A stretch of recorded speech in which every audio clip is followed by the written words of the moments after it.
Good afternoon, everybody, and thanks for tuning in. John Kelly, Profiler here, and welcome. Welcome to our continuing series on the Golden State Killer, the beginning of the End series. And in every video, I have to put out a disclaimer that everybody is innocent until proven guilty in a court of law. With that being said, today I have to appear humbly in front of you and just tell you that I'm John Kelly, Profiler. All apologies to them. About 3 weeks ago, we reached out to you guys and we asked you for anybody out there with any information on where the person of interest, Joseph DeAngelo, could have been from 1979 until 1990 to please get back to us and please let us know. Doug responded. And thank you so much, Doug, for responding. Doug gave us great information. However, I mistook the information. It is my fault. I lost something in translation. And I'm sorry. I'm very sorry for it.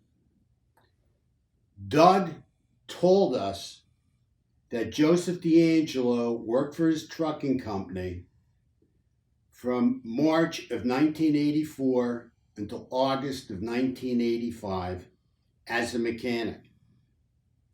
Now, I mistakenly said that Joseph DeAngelo worked for Doug's company as a truck driver, and I'm very sorry about that.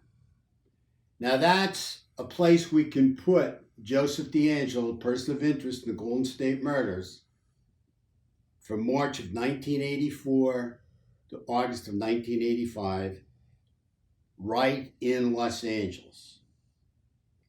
Now, that is part of the timeline on Joseph DeAngelo, possibly the Golden State Killer. The other thing we're looking at is that Doug told me that it's possible he could have been driving elsewhere at some point before he showed up there. Because Doug said they would not have hired Joseph DeAngelo without having experience. Now, what he meant was having experience as a mechanic. We know that a lot of people, or some people, that are mechanics and end up having a career as being a truck mechanic have also driven trucks. But I cannot tell you today definitely that Joseph DeAngelo, a person of interest in the Golden State murders, drove the highways and byways of California for sure. And that is why we pulled our video and why I'm having this retraction, why I'm bringing this up and we're retracting the statements that we made. We have no proof that Joseph DeAngelo drove the highways and byways of California, period. We do know, again, there was time spent in the Los Angeles area, and we do know that time spent was working there, and we don't know what else he did do there. And more will be revealed on this shortly. The deadliest killer. Golden State Killer. I feel he was the deadliest. And what I mean by that is that he was so cunning, so methodical, so patient, and so deliberate. I mean, you have to understand from where I sit, when I think that this guy might be on the roads, and I'm still not sure if he was or not as a truck driver, how upsetting that can be, because I know the damage these guys can do. And when I talk about the damage these guys can do, I'm talking about the murder and the carnage, the suffering, not only to the victims, but to their families, because it affects the whole family system whenever someone is killed. And what really upsets me most about this person of interest, Joseph DeAngelo, is the fact that we just do not have a normal serial killer here. We have a serial killer slash serial rapist slash comfort killer slash sadistic killer. I mean, this guy didn't miss a beat as far as bringing suffering and death to many, many people. And this is why I get so concerned when we don't have a timeline and we don't know where this guy has been. In fact, I think the other day they just charged him with a new murder. Right, Snelling. Mr. Snelling's murder. You know, I mean, how many more are going to show up? I think a lot. I mean, you have to understand that being a power and control serial killer is bad.